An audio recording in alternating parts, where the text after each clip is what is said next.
जादू नगरी। कोल्हापुर गांव के लोग बहुत खुश थे क्योंकि गांव में मेला लगने वाला था। जिस गांव की सजावट सबसे अच्छी होती उस गांव को इनाम मिलता था। इसलिए आस पड़ोस के सभी गांव वाले मेले के लिए अपने अपने घरों को सजाने लगे।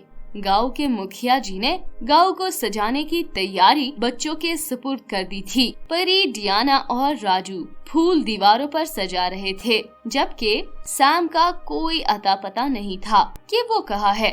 ये सैम कहाँ है? काफी देर हो गई, नजर ही नहीं आ रहा।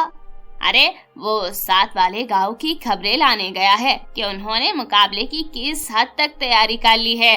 छोड़ो राजू, कुछ भी हो जाए जीतेंगे तो हम ही। हमारा गांव नंबर 1 आएगा, देख लेना तुम। अभी वो सब बातें कर रहे थे कि सैम दूर से भागता हुआ नजर आया। उसके रंग उड़े हुए थे, वो बहुत घबराया हुआ लग रहा था।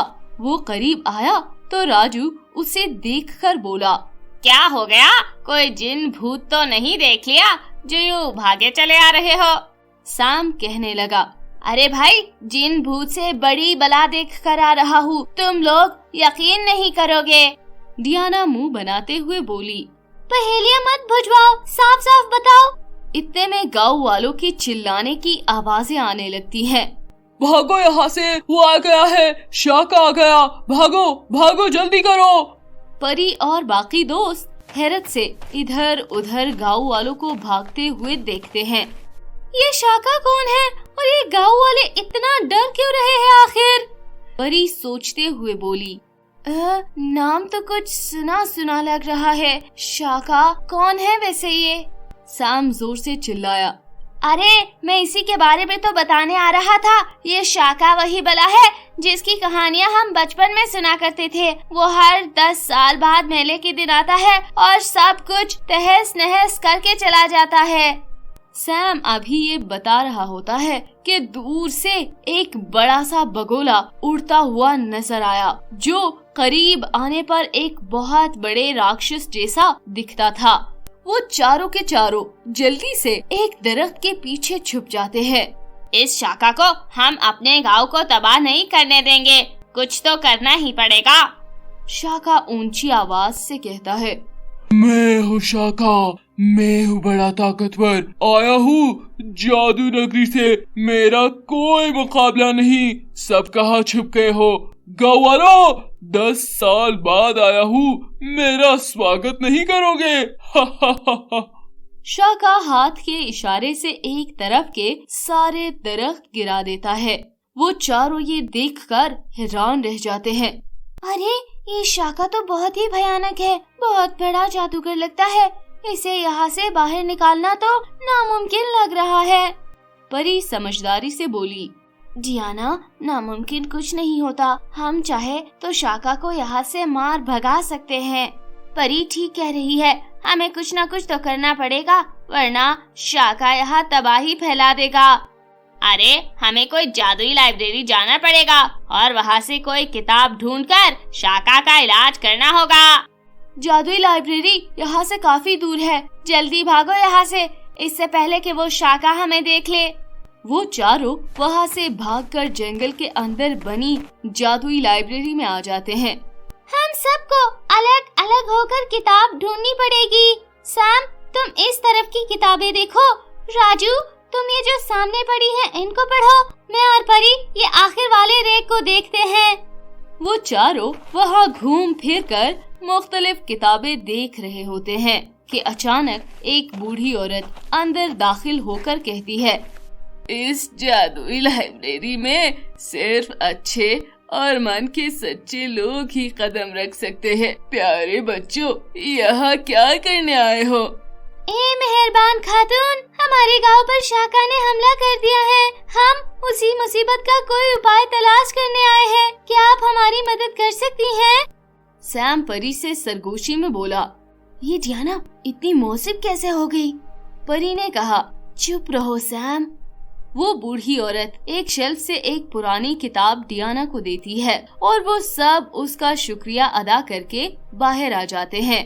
राजू किताब खोलकर पढ़ता है, किसी भी राक्षस को मारने के लिए सबसे पहले उसकी जादुई शक्तियों को खत्म करना पड़ेगा उसके बाद उसको उसके असल रूप में लाने के लिए उस पर एक मंत्र पढ़कर फूंकना पड़ेगा।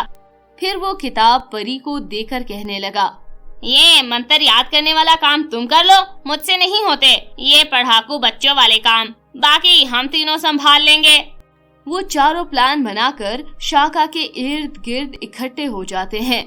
शाका उन्हें देखकर हंसकर कहने लगा, अरे अब बच्चे शाका के मुकाबले पर आएंगे, तुम बच्चों को तो मैं चोटी की तरह मसल दूंगा। हा हा हा।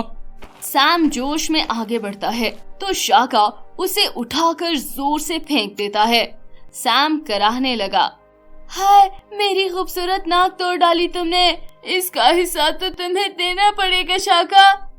राजू एक बड़ा सा पत्थर उसकी तरफ फेंकता है, मगर शाका उस पत्थर को हाथ के इशारे से वापस राजू की तरफ भेज देता है। अब आगे आगे राजू और पीछे पीछे पत्थर। राजू बोला, अरे परी डियाना कोई तो बचाओ, ये शाका तो बड़ी चीज है, इस बेजान से पत्थर को मेरे पीछे लगा दिया है जो आज मेरा सर फाड़ देगा। सामने दीवार के पास जाते ही नीचे हो जाना। राजू ने ऐसा ही किया और पत्थर दीवार से टकराकर टुकड़े टुकड़े होकर गिर गया। सैम चीख कर बोला, अरे परी प्लीज मंत्र याद कर लो, ये शाका तो आउट ऑफ कंट्रोल होता जा रहा है। जब तक तुम्हें मंत्र याद होगा तब तक ये शाका हमारा कीमा बना देगा, कुछ करो प्लीज। परी जल्दी जल्दी मंत्र याद करके आंखें बंद करके एक तरफ फूंक मारती है तो राजू ऊपर हवा में उठ जाता है। अरे परी मुझ पर नहीं, इस राक्षस शाका पर फूंक मारो। शाका को ये देखकर बहुत गुस्सा आता है कि ये बच्चे उसका वक्त जाया कर रहे हैं। चिन्ने मुन्ने बच्चों, तुम लोगों को शाका के साथ मजाक करने की हिम्मत भी कैसे हुई? अब देखो मैं क्या करता हूँ। शाका राजू और सैम को गोल गोल घुमाने लगा। परी क्लास में तो बहुत जल्दी सबक याद कर लेती हो, अभी 5 लाइनों का मंत्र तुमसे याद नहीं हो पा रहा, प्लीज जल्दी करो। परी सर हिलाते हुए शाका की तरफ हाथ का इशारा करके फूंक मारती है तो उसके पाँव जमीन में धंस जाते हैं। डियाना रुहासी होकर बोली, परी इस पर तो आधा असर हुआ है। परी शर्मिंदा होते हुए बोली, मंत्र तो अभी आधा याद हुआ है, इससे आसान तो स्कूल वाला सबक होता है। कोई बात नहीं, जब तक शाका अपनी जगह से नहीं हिल पाता तब तक तुम आगे वाला आधा हिस्सा याद करो। साहब चलो, अब हमारे बदले का वक्त आ गया है। इसकी नाक भी मैं वैसे ही तोड़ूंगा, मगर राजू ये तो बहुत बड़ा है, इसकी नाक तक पहुंचने के लिए सीढ़ी लगानी पड़ेगी। सारा किस्सा इस परी का है, अब तक इसको मंत्र ही याद नहीं हुआ यार। डियाना गुस्से से बोली, इस वक्त भी तुम लोगों को सस्ती कॉमेडी सूझ रही है, प्लीज चुप रहो। इतने में परी पूरा मंत्र याद कर लेती है और एक छड़ी का रुख शाका की तरफ करके जोर से फूंक मार देती है और इस बार मंत्र का असर हो ही जाता है। शाका चीखने लगता है और उसका कद आहिस्ता आहिस्ता कम होते होते एक साधारण आम से इंसान जितना रह गया। शाका चीखने लगा, लड़की ये कैसा मंत्र पढ़ा है तुमने? मेरी शक्तियाँ खत्म हो गई है, मैं आम इंसान बन गया हूँ, ये क्या किया? परी जोर से बोली, चुप करो नकली शाका, इतने छोटे से मंत्र से ही तुम भीगी बिल्ली बन गए। असली वाले शाका होते तो इतने जल्दी हमारे बस में ना आते। डियाना हैरान होकर बोली, क्या मतलब परी कि ये नकली शाका है? असली शाका तो 10 साल पहले ही मर चुका था। ये एक छोटा मोटा जादूगर है जो खुद को शाका कहलवा रहा है। वे जादूगर कहने लगा, हाँ मैं शाका नहीं हूँ, मगर मुझे उसकी तरह बनने की बहुत इच्छा थी, इसलिए मैंने दिन रात की तपस्या करके उसके जैसा रूप इख्तियार किया, मगर तुम छटान भर की लड़की ने मुझे जादूगर भी ना रहने दिया।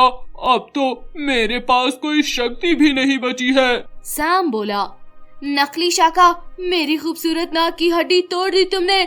दिल तो कर रहा है कि तुम्हारा नक्शा बिगाड़ दूं, मगर छोटा हो ना, इसलिए इज्जत दे रहा हूँ तुम्हें। डियाना कहने लगी, शाका के डुप्लीकेट जादूगर साहब, अब आप यहाँ से खुद जाएंगे या उसके लिए भी हमें कोई मंत्र पढ़ना पड़ेगा? वो जादूगर जल्दी से भागते हुए गांव से बाहर भाग जाता है। राजू चीख कर बोला, नकली शाका, दोबारा यहाँ कभी मत आना। और फिर वो चारों हंसने लगते हैं।